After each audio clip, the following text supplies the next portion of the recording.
anak-anak? Pagi-pagi luar biasa. Oke, masih tetap semangat ya.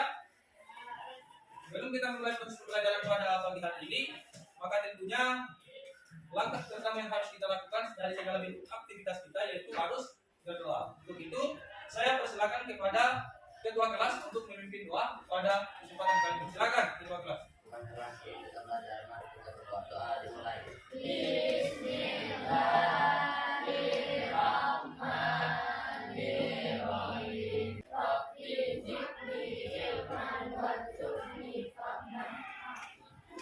Oke, selanjutnya saya persilakan kepada Indra untuk memimpin doa pada pagi hari ini.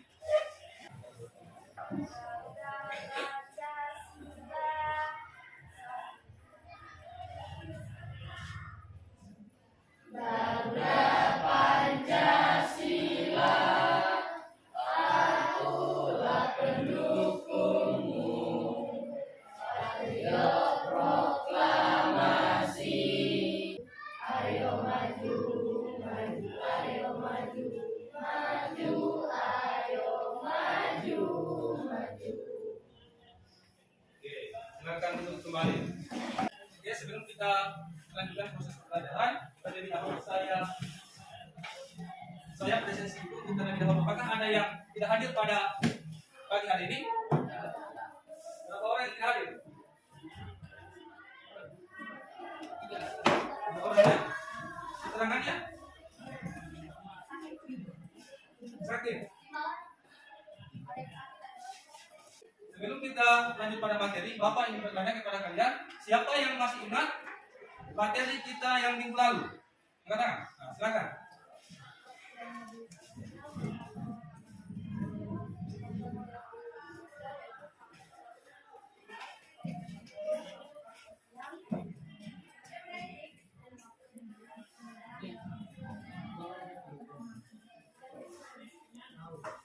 Oke, terima kasih atas jawabannya. Jadi materi yang minggu lalu yang sudah kita bahas itu tentang faktor pendorong dan faktor penghambat daripada mobilitas sosial. Oke? Sekarang saya lanjutkan, Bapak lanjutkan. Adapun tujuan pembelajaran kita pada pagi hari ini terbagi atas dua. Yang pertama, mengklasifikasikan saluran-saluran dan dampak mobilitas sosial. Kemudian yang kedua, menganalisis saluran-saluran dan dampak mobilitas sosial. Kemudian manfaat pembelajaran kita pada pagi hari ini itu yang pertama, dengan memahami saluran-saluran mobilitas sosial, peserta didik dapat mewujudkan mobilitas sosial di lingkungannya. Kemudian yang kedua, dengan memahami dampak mobilitas sosial, peserta didik dapat bersikap dengan baik terhadap fenomena mobilitas sosial. Tentunya kalau berbicara persoalan dampak itu terbagi atas dua, ada yang dampak positif dan ada yang dampak negatif. Selanjutnya, ini adalah peta konsep atau materi yang akan kita bahas pada pagi hari ini. Yang pertama ada saluran-saluran mobilitas sosial, kemudian dampak mobilitas sosial. Kemudian metode dan teknik penilaian. Nah, jadi metode pembelajaran yang akan kita laksanakan pada pagi hari ini itu masih sama dengan minggu lalu, yaitu metode diskusi. Kemudian teknik penilaian yang akan Bapak laksanakan pada pembelajaran kita kali ini terbagi atas tiga. Yang pertama penilaian sikap. Penilaian sikap itu terbagi atas dua, ada yang sikap spiritual dan ada yang sikap sosial. Kemudian yang kedua ada penilaian pengetahuan. Kemudian yang ketiga adalah penilaian keterampilan. Kemudian yang selanjutnya Bapak akan membagikan tugas kepada kalian untuk kalian kerjakan.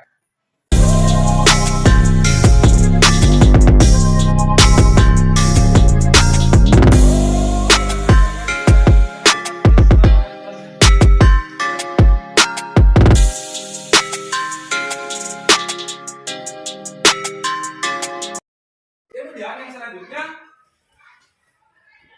Bapak akan menampilkan sebuah gambar atau studi kasus. Sekarang Bapak sudah tampilkan gambar dan studi kasus yang ada di hadapan kalian. Di situ ada kasus 1 dan kasus 2.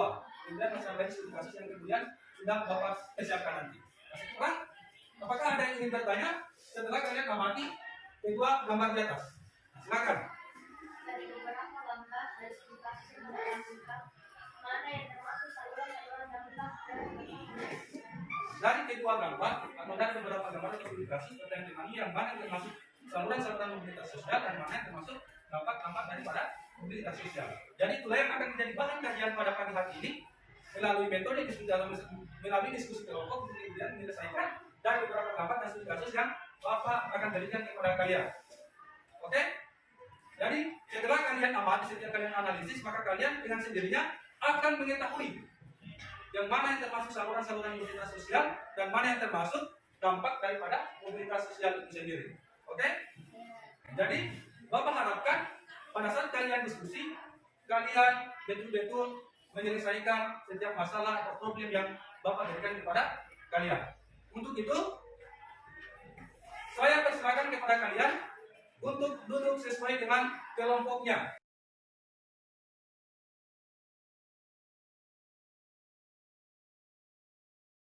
Jadi Bapak sekarang akan membagikan bahan ajar dan program ini untuk masing-masing kelompok.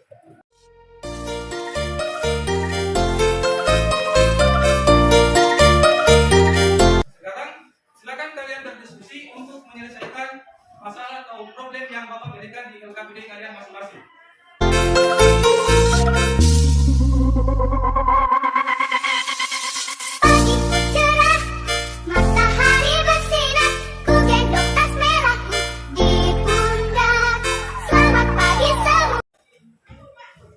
Kalian baca bahan ajar untuk menyelesaikan masalah atau tugas yang Bapak berikan kepada kalian. Silakan di sini.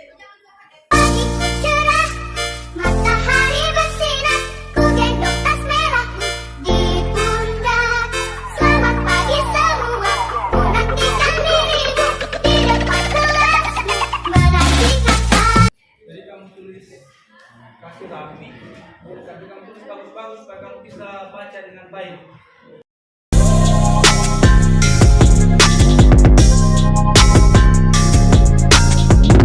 Oke, sekarang setelah kalian kerjakan tugas yang Bapak berikan atau tugas yang Bapak berikan, sekarang Bapak akan mempersilakan kepada masing-masing kelompok untuk mempresentasikan hasil diskusinya. Kepada kelompok 2 saya persilakan. Silakan. Waalaikumsalam warahmatullahi wabarakatuh. Terima kasih atas kesempatannya. Terlebih dahulu saya akan memperkenalkan kami dari kelompok 2 atas nama saya sendiri, Cahyati Kadili.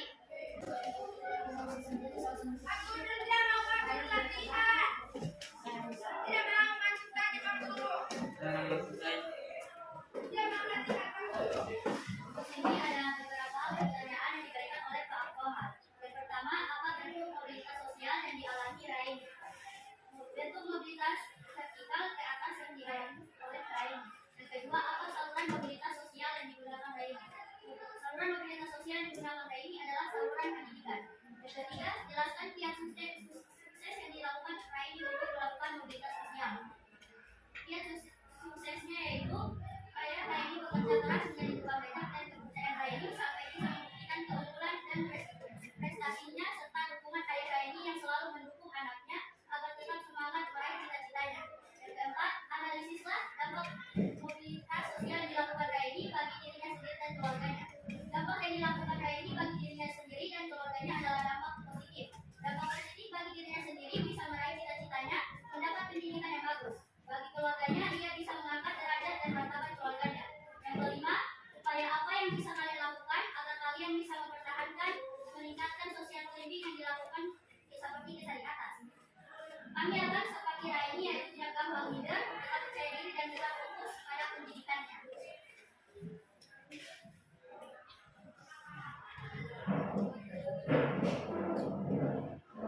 Jadi saya persilakan kepada kelompok lain untuk bertanya kepada kelompok 2. Silakan. Mengapa pada kasus 2 tentang Pak Har dikatakan sebagai salah satu saluran mobilitas sosial dari bidang politik? Silakan dijawab kelompok 2. Kenapa pada kasus 2 tentang kasus hak orang dikatakan sebagai saluran organisasi politik? Silakan kelompok 2.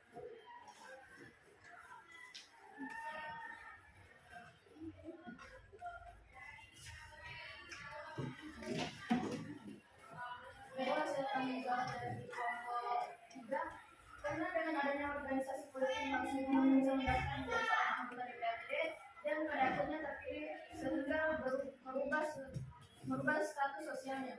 yang awalnya hanya seorang kontraktor bisa menjadi anggota DPRD. Masih ada yang lain? Ingin bertanya? Silakan. Mengapa pada kasus 1 tentang HRD dikatakan sebagai salah satu contoh saluran mobilitas sosial yang Silakan. Bapak, saya akan menjawab dari kelompok 1. Karena dengan pendidikan ini bisa mengubah status sosialnya dan mampu mengangkat harkat dan martabat keluarga. Nah, berikan tepuk tangan kepada kelompok 2. Oke, sekarang kita lanjut pada pembelajaran yang selanjutnya, yaitu menarik sebuah kesimpulan dari apa yang sudah kita diskusikan pada pagi hari ini. Jadi, saya persilakan kepada anak-anak sekalian siapa yang ingin menunjukkan daripada hasil diskusi kita pada pagi hari ini. Silakan. Adapun kesimpulan diskusi kita hari ini adalah yang pertama, saluran-saluran mobilitas sosial terbagi atas 6, diantaranya pendidikan, organisasi politik, organisasi ekonomi, organisasi profesi, lembaga agama, dan angkatan bersenjata. Yang kedua, dampak mobilitas sosial terbagi atas 2, yaitu dampak positif diantaranya mendorong kemajuan seseorang, mempercepat perubahan sosial, meningkatkan integrasi sosial. Dampak negatif diantaranya terjadinya konflik, mempengaruhi kesehatan. Terima kasih atas jawabannya. Jadi, menurut kamu kesimpulan diskusi kita pada pagi hari ini itu terbagi atas dua bagian, yaitu saluran mobilitas sosial itu terbagi atas beberapa bagian. Salah satunya adalah pendidikan. Jadi pendidikan itu merupakan salah satu saluran daripada mobilitas sosial. Maka dengan adanya pendidikan, orang itu akan mudah untuk merubah status sosialnya. Kemudian dampak mobilitas sosial itu terbagi atas 2, ada yang positif dan ada yang negatif. Sekarang sebelum Bapak mengakhiri proses pembelajaran pada pagi hari ini, apakah ada yang belum dipahami tentang apa yang sudah kita pelajari pada pagi hari ini? Silakan. Bertanya. Mengapa pada kasus 1 tentang ini dikatakan sebagai saluran mobilitas sosial di bidang pendidikan? Oke, terima kasih atas pertanyaannya. Kenapa pada kasus 1 tentang isu ini dikatakan sebagai saluran pendidikan, saluran mobilitas sosial di bagian pendidikan? Karena tentunya kita sudah sama-sama, kalian sudah sama-sama membaca dan memahami dari kisah Raini itu bahwa awal kehidupannya dia adalah anak seorang tukang beca. Namun karena kegigihan bertanya untuk kemudian ingin meraih sebuah kesuksesan, maka dia sekolah dengan sebaik-baiknya.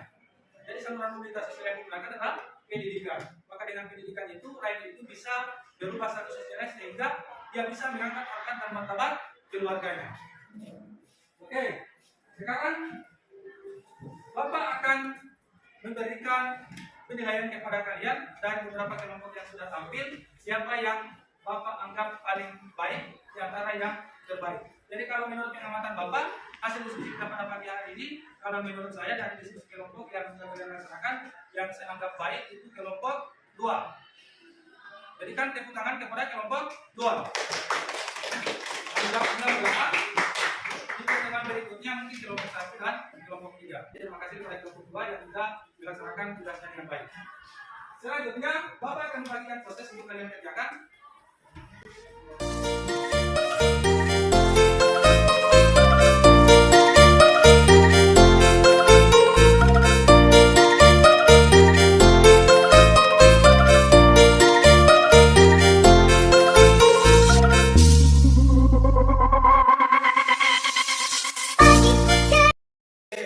Sekarang Bapak akan bertanya bagaimana perasaan kalian tentang pembelajaran kita pada pagi hari ini. Apakah pembelajaran kalian terasa menyenangkan atau bagaimana? Jadi bagaimana pendapat kalian mengenai media pembelajaran yang Bapak lakukan pada pagi hari ini? Apakah menarik atau bagaimana? Oke, sebelum Bapak mengakhiri proses pembelajaran pada pagi hari ini, Bapak akan menyampaikan materi yang akan kita bahas untuk pertemuan berikutnya. Jadi materi yang akan kita bahas untuk pertemuan berikutnya itu tentang pluralitas masyarakat Indonesia. Itu materi selanjutnya. Di pertemuan berikutnya yang akan kita bahas yaitu tentang pluralitas masyarakat Indonesia. Jadi saya rasa cukup pembelajaran kita pada pagi hari ini. Saya akhiri dengan ucapan Alhamdulillahirabbil alamin. Saya akhiri dengan ucapan wabillahi taufiq wal hidayah. Assalamualaikum warahmatullahi wabarakatuh. Waalaikumsalam warahmatullahi